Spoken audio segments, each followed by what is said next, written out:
Hello, welcome back to Channel England Football. My name's Gary and it's been a few days now since England's group was announced for the World Cup. It's also been a few days since I posted my video, my initial reaction video to that draw on the day, and it's fair to say it got a mixed reaction, so I thought I would post another video taking a deeper dive into England's opponents in this group. Have I underestimated them? Let's see. So just to make it perfectly clear for any Welsh or Scottish fans or Ukrainian fans that are here, this video is only going to be looking at England's confirmed opponents, so Iran and the USA. So England's first game is against Iran. Now initially in my video I said this is an easy draw for us, really nice. I see no problem with beating Iran, but is that true? England have never played Iran before, so in terms of going off previous matches it's very difficult, well impossible to do that. So to get a better understanding of what Iran are capable of, I've took a look back at their previous World Cup games and also how they qualified for the tournament. Iran have never qualified from a World Cup group once they've made it to the tournament. However, in the last World Cup they were grouped with Portugal, Spain and Morocco, so not an easy group at all, and they actually came away with a win, a draw and a loss. They beat Morocco 1-0, lost only 1-0 to Spain in a very tight game, and actually picked up a 1-1 draw against Portugal. So certainly 4 years ago you would have underestimated Iran at your peril. So they haven't been pushovers in recent World Cup history, but they certainly haven't been pulling up any, I would say, dramatic results and going a step further in terms of qualifying from their group. The key thing to take away though is that, and this is including qualifying, which I'm going to have a look at in a minute, Iran are very difficult to score against. They don't score many, but they don't concede many neither. So Iran qualified for their third straight World Cup, which in itself says an awful lot about what this team has been capable of in recent history. They finished top of Group A within their qualifying area. That included South Korea within their group, and they lost only one game. So I've put the table up here for you to look at. They also only conceded 4 goals and scored 15. So like I said, not a huge amount, but they do not concede goals, which is obviously going to demonstrate that they're going to be very difficult to break down. The thing I missed as well initially was that this World Cup for Iran is actually going to be quite a good one for them in terms of home advantage or fans. Now obviously it's in Qatar, not Iran, but in itself that makes it very close for Iranian football fans to get there. You should expect each game they're in, they should be filled with their fans. There should be a lot more Iranian fans than American or English fans, for example. So it should feel like home games a little bit for Iran. So that certainly goes in their favour for this World Cup. They should create a very hostile environment, very difficult for anyone to play in. So yeah, that's something that England are going to have to contend with. And many people have actually commented in my last video, don't discount Iran, and some people have actually put them ahead of America in terms of being second favourites for this group. But I do agree. I do think Iran are going to be very difficult to break down. I think they're not going to concede many chances, so we're going to have to take our chances when we get them. And they're certainly going to be backed by a very loud and passionate fan base there in Qatar. So I'm certainly not underestimating Iran, but I still, despite all of that, I still don't see Iran being a team that can beat England. Personally, this is football, anything can happen, but I still make England strong favourites.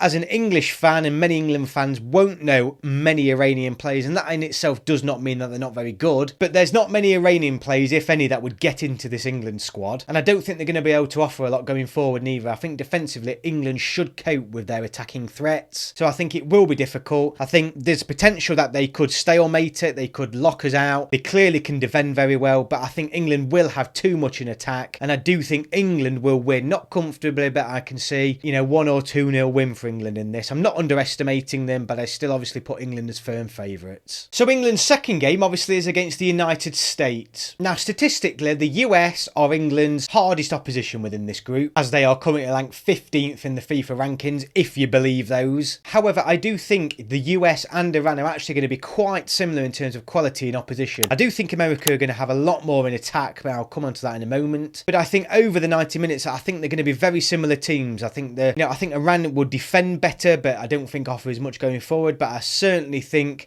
America will attack us a lot more. But I don't think the quality, there's nothing, a huge difference in quality between the two teams. Obviously a very young team. American fans are often telling me that America currently have a young team, and they actually have a lot of European based players. Not many that English fans will know. A lot play in Germany and Italy, for example, but obviously English fans will be fully aware of Christian Pulisic. I have heard though amongst American fans that because of this American team's age, that this tournament might be a step too early for them, and they might be looking more towards, you know, in 4 years time, the next World Cup. Having said that, youth can be a huge advantage. I think it's going to be England's advantage as well. England are not an old team, even though they've done very well in recent tournaments. They're actually very young and very experienced, so I don't think the youth in itself is going to give America an advantage against us. Christian Pulisic, like I said, is obviously well known to English fans. He's obviously going to be a huge threat, and he's one of the reasons why I think that just him alone, they offer more attacking threat than what Iran will do. However, Christian Pulisic this season, does he get in the England squad for the World Cup? I'm not so sure he does. I know some American fans will be absolutely seething at that, but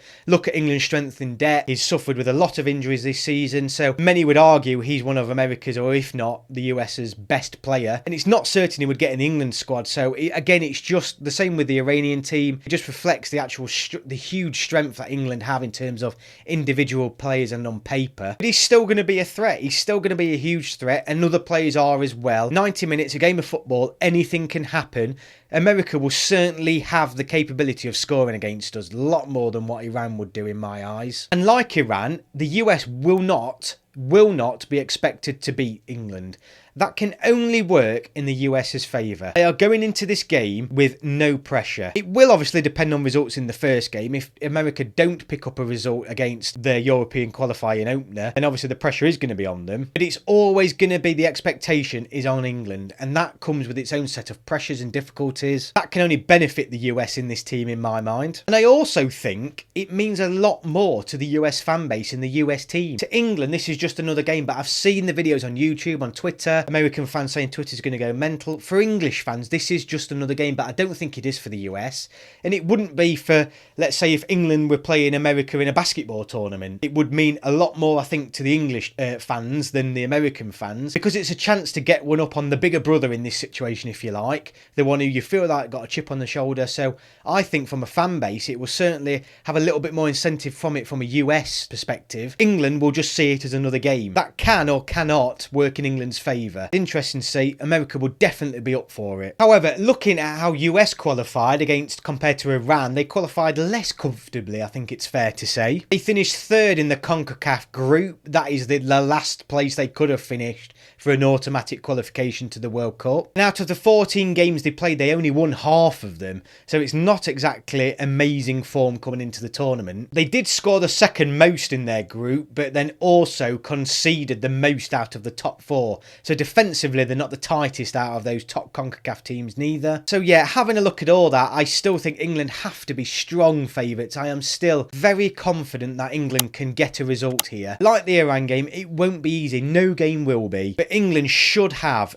way more than enough to beat the US team. But over 90 minutes, anything can happen. Like I said, this is a huge game for the US team. They will really want to beat England. England, of course, famously have actually never beaten the US in a competitive match. They've actually lost one game to them in the 1950s, I believe, in the World Cup, and obviously drew the previous meeting. England haven't lost against the US in nearly 30 years now. The previous meetings, there was one in 2018, England won 3-0, so that's quite a recent game. It was a very comfortable victory for England. I've spoken about Pulisic as well. He's clearly their best player, and on his day, he can be one of the best players in the world. But England have multiple Pulisic's, I think, who can do just as good of a job as him. I think England are going to have so much strength in depth and talent.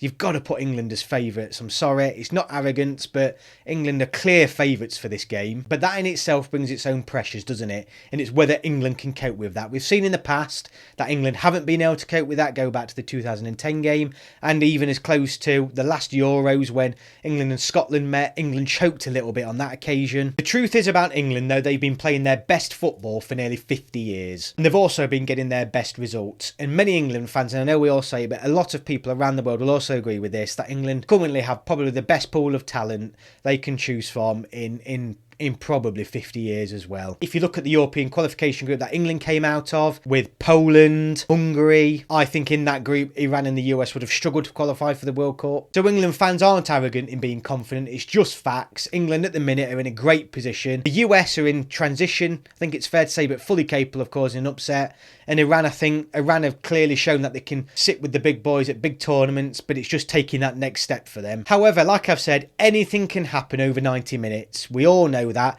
That is why we all love this game. I still put England, though, as comfortable favourites to top this group. I hope they do it. I believe they will do it. So yeah, England for me are still the heavy favourites. So thank you very much for watching today's video. Please like and subscribe if you're new here. Let me know your comments below and I'll see you on the next video.